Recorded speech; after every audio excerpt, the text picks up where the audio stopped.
There are some places on Earth where the veil between the living and the dead is at its thinnest. Some places where evil lingers and waits to be discovered. And then there are places like Isla de las Muñecas, aka the Island of the Dolls. The Island of the Dolls is located in the Mexican state of Yucatan, off the coast of the popular resort town of Playa del Carmen. It has long been rumored to be cursed, thanks to the thousands of dolls that are scattered across it. The dolls are everywhere. They're hanging from trees. They're lying in the grass. They're peering out from behind rocks and roots. There's even a house full of dolls. But why? Why is this island covered with dolls? Well, the story goes that many years ago, a young girl drowned on this island. Ever since her death, the island has been haunted by the ghost of this young girl and the spirits of anyone else who has tried to set foot on the island with bad intentions. To appease the ghosts, locals began leaving gifts for them on the island, specifically dolls. Over time, more and more dolls were left on the island, and eventually there were thousands of them.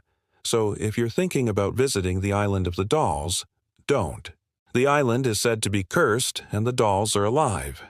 Yes, you heard that right. The dolls are alive. But how do we know this? Well, because a documentary filmmaker decided to test the waters himself. He traveled to the island with his camera crew and set up camp on the beach. At first, everything seemed fine. The waves crashed on the shore, the birds sang in the trees, and the dolls just sat there. But as soon as the documentary filmmaker turned off his camera, strange things began to happen. He would hear whispers in the jungle, but when he turned on his camera, there was nothing there. One day, he left his camera rolling overnight, and in the morning, when he checked it, he found something that made his blood run cold.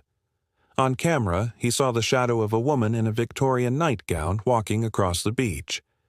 But that wasn't the only thing. He also saw a little girl's face peering out from behind a palm tree. The documentary filmmaker was terrified. How could this be possible? Was the island really cursed? And are the dolls really alive? As the days went by, the paranormal activity only intensified. One night, the documentary filmmaker was awoken in his tent to what sounded like a child's voice whispering in the darkness. "Help me," the voice cried. "Help me." But when he turned on his camera, there was nothing there. When he reviewed the footage later, though, he saw a small figure darting through the trees. It looked like a little girl. But that wasn't the only thing he saw. He also saw one of the dolls move. The doll was hanging from a tree by a rope around its neck. In the video, you could see the doll swing slowly back and forth. But how could this be possible? The documentary filmmaker had personally tied the doll to the tree, and he was sure that it hadn't been moving when he'd done so. As he watched the video, he began to panic. What was happening on this island? Was he really seeing ghosts? And were the dolls really alive? He tried to convince himself that it was all just a trick of the light, but deep down he knew that something strange was going on here. Finally, after several days on the island, the documentary filmmaker packed up his things and left. He didn't want to stay there another minute. When he got home, he developed the film from his camera, and what he saw made his blood run cold. On one of the rolls of film, he saw a doll that he had not put on the island. The doll was sitting on a rock and staring directly at the camera.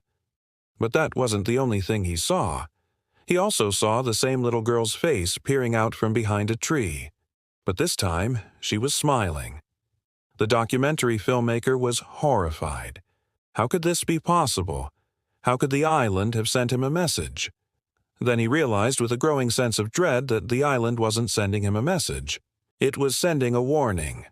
The documentary filmmaker had unwittingly trespassed on sacred ground, and now the island was making him pay the price. He tried to convince himself that it was all just a trick of the light, but deep down he knew that something strange was going on here. The documentary filmmaker decided to go public with his story. He released the video to the public and everyone was shocked. Was this really possible? Could an island really be haunted? And were the dolls really alive? Some people thought the documentary filmmaker was a fraud, but others believed him. The truth is, no one knows for sure. But one thing is certain, the island of the dolls will forever be shrouded in mystery. It was only a matter of time before someone tried to exploit the supposed curse of the island of the dolls. Enter Hector, a slick and fast-talking entrepreneur who had a plan to turn the island into a tourist hotspot.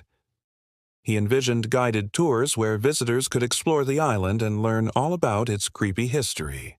Of course, the main attraction would be the dolls, which Hector planned to use to lure in as many tourists as possible. But there was one problem. Hector didn't actually believe in the curse of the island. In fact, he thought it was ridiculous. He saw dollar signs everywhere, and he wasn't going to let a little thing like a supposed curse get in his way. So he set about building his business empire on the island of the dolls. He hired workers to build walkways and observation decks, which would give tourists unprecedented access to the island's creepy dolls. He also invested in marketing and advertising, which would promote the island to potential tourists. Before long, Hector's business was booming. Visitors from all over the world came to the island of the dolls to see the creepy dolls and experience the supposed curse for themselves. But Hector never expected what happened next. As the years went by, Hector's greed only grew. He started charging exorbitant prices for his tours, and he cut corners wherever he could. He didn't care about the safety of his customers or the sanctity of the island. All he cared about was making money. And then, one day, everything changed. A group of tourists went missing on the island. They had booked a tour with Hector, but they never came back. A search party was sent in, but they too vanished without a trace. Soon, rumors began to spread that Hector had killed his customers and was using their bodies to make more money. People were horrified, and no one wanted to go near the island. Hector's business was ruined, and he was left with nothing. But in the end, it may have been for the best. The island was finally free from the greedy clutches of man, and the dolls could rest in peace. Or maybe, just maybe, they weren't so eager to leave after all. You see, the whispers that the documentary filmmaker had heard on the island were not from the ghosts of those who died there. They were from the last person who tried to escape the dolls, the person who had tried to destroy them, Hector. As the water temperature rises and the ocean's tides begin to change, the dolls stir. They slither and crawl out of the water and onto land, searching for new homes. Their eyes, once vacant and lifeless, now burn with a sinister light. They drag themselves closer and closer to civilization, drawn by the warmth and noise of human activity. The villagers know that these dolls aren't just toys. They're possessed by malevolent spirits that crave human flesh. The dolls move with an unnatural grace and speed, and their sharp metal teeth and nails are always ready to sink into the flesh of their victims. No one is safe from their relentless pursuit. Every night, the villagers hear the chilling laughter of the dolls echoing through the streets. They hide in their homes, too afraid to venture outside and risk becoming the next meal of the insatiable dolls. But the dolls aren't satisfied with just eating the villagers. They want more. They want to possess the humans and use their bodies as vessels to roam the earth.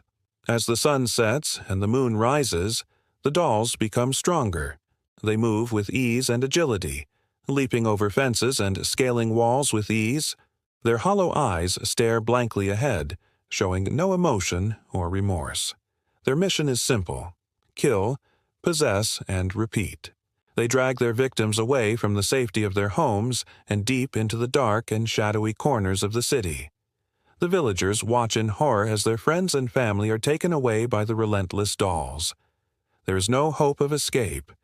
Once a person is taken by the dolls, they are never seen again. Now, as the sun sets and the moon rises, the villagers cower in their homes and pray that the dolls won't choose them as their next victim. But with each passing day, the dolls grow bolder and hungrier, and the terror and suspense only intensify. So if you find yourself in a village plagued by evil dolls, don't stay there. Run away fast before it's too late. The dolls are coming for you. If you enjoyed this story, don't forget to hit the like button. It really helps the channel grow. Make sure to subscribe and turn on the notification bell so you never miss a new video. Your support keeps this channel alive and lets us bring you even more creepy, mysterious content. Thanks for watching, and see you in the next one.